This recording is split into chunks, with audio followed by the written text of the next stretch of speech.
Solar panels.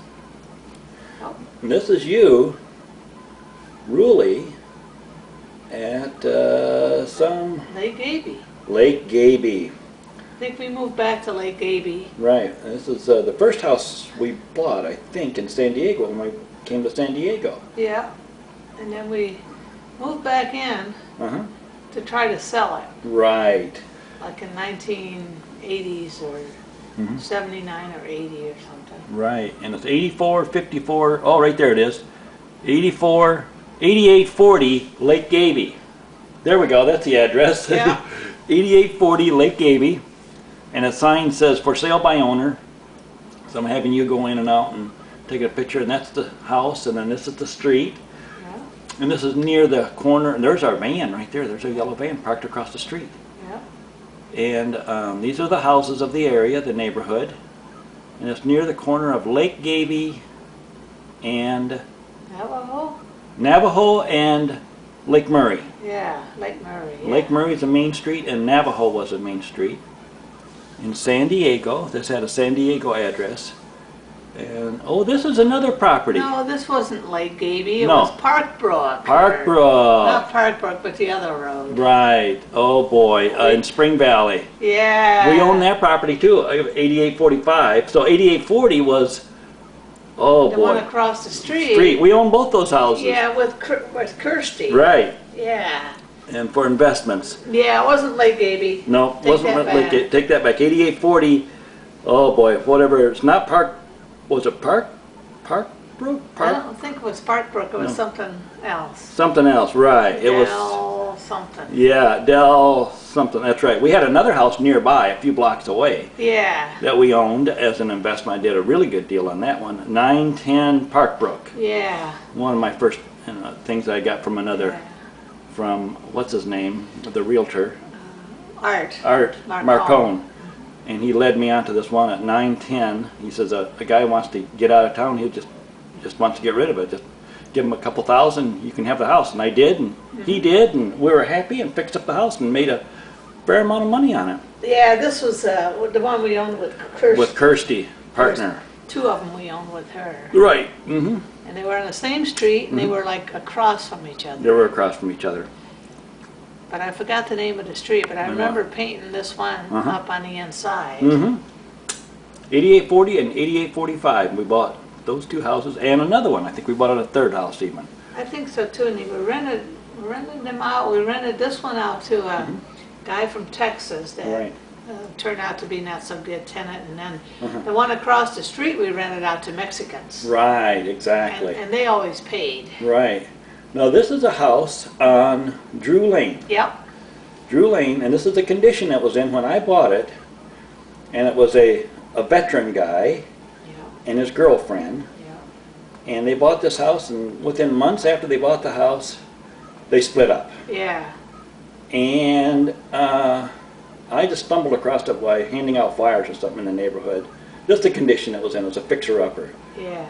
And so she says, here, you can buy the house, give us $1,000 cash and take over the loan. Yeah. Something like that. $3,000. $3,000, right. Yeah. $3,000 cash, take over the loan. It was a VA, assumable loan. Yeah. No qualifying, nothing, just take over the loan. Yeah. So I did, and they took their $3,000 and ran. And she says, here's some keys. Before I even gave her the money, she says, here's the keys to the property. Right. We don't want the property. And then we fixed it up and we rented it out for a while. Right. And then we decided to sell it. Right, then we decided to sell it. And we made some money on this one too. Yeah, we did, but it was hard to sell because just then the interest rates went up really high. Yes, they did.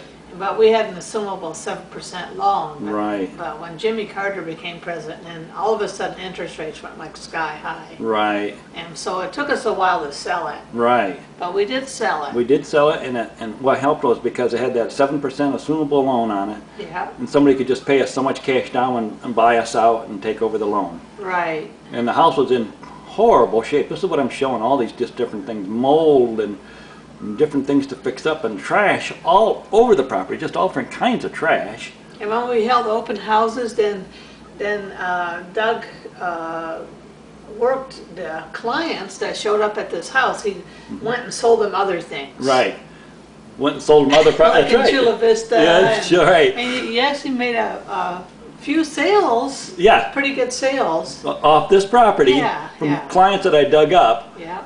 And go sell them other property. So not only did we make money on this property, we made money. Look, that's the amount of trash that was at this property. Is that a tremendous amount of trash? Was that when we bought it or when the tenants moved out? No, that's when we bought it. Okay, I don't remember. Yeah, that's what was. That was what was in that house.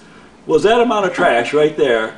A lot of trash. A lot of trash. I think I eventually had to get a one of those big industrial dumpsters. Yeah. And had to throw all this trash into that dumpster because there was so much stuff, and then the stuff had overgrown the big leaves, banana leaves things, and trim them up. So I think I had to get an industrial dumpster to throw all this trash in there. Yeah. We had to clean all this up, but that was a good deal to pick it up for just $3,000 cash. Yeah. And that's the condition of the inside of it, what it was like. I think the other properties in Spring Valley was, I think, Del Rose. Was that sound familiar? Uh-huh. Del Rose? Del Rose or Del Rio? No, Del Rio was that other Another one. house, right. Del Rose. Del Rose sounds right, yeah. Does that sound right? Yeah. Yeah.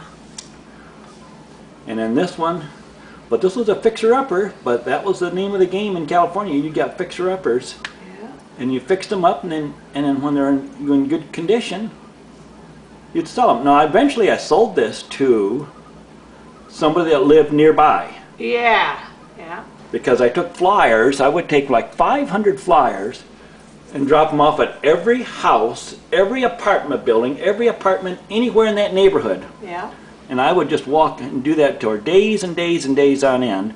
And I was somebody that I believe was living in a rental house or something nearby. Yeah, yeah. And they go, well, yeah, we like the neighborhood. Let's come over and take a look at your house. So we would hold open houses there on the weekends, and they go, we like your house, and they eventually bought the house. Yeah, I remember that. Yeah.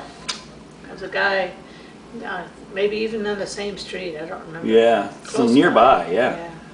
And so that's one way to sell a property, is just hand out flyers in the neighborhood, and maybe a potential buyer is right there. I remember that mural thing, or wallpaper on that, in the bedroom there. Right. I remember that. Yeah. I know the carpeting was not in that good a shape. I don't know if we cleaned it up or if we had to put in new. I don't think we put in new back then. I think we just cleaned it up because we rented it out for a while. We did. We rented it out, yeah. And then those tenants were not good tenants either. Right. We had to go to court with them. Get them out. Yeah. Yeah. We don't like being landlords. No, we've given up on that. No, it's now fun to be landlords. I mean, we did make money, but I wouldn't do it again. Oh, look at the condition of that shower. It's terrible. Yuck. Man, we would never do that now, but we did in those days. Yeah. We were young enough and didn't know any better, so we just went ahead and jumped in on these fixer-uppers. We weren't afraid. Just go fix them up, you know. We had sold our house in Michigan, so we got like $30,000. So we got there, then we went to buy properties. Right. And also we worked, I think, full-time, both of us. Right. And so we did a lot of things. We did a lot of things. And we bought these various investment properties, this fixer-uppers, and look at the condition, look at the trash here, unbelievable. Like they say, flip this house. Well, we flipped these houses back in the 80s already. We're flipping houses. You know? I think, 80s, late 70s, early 80s. Yeah.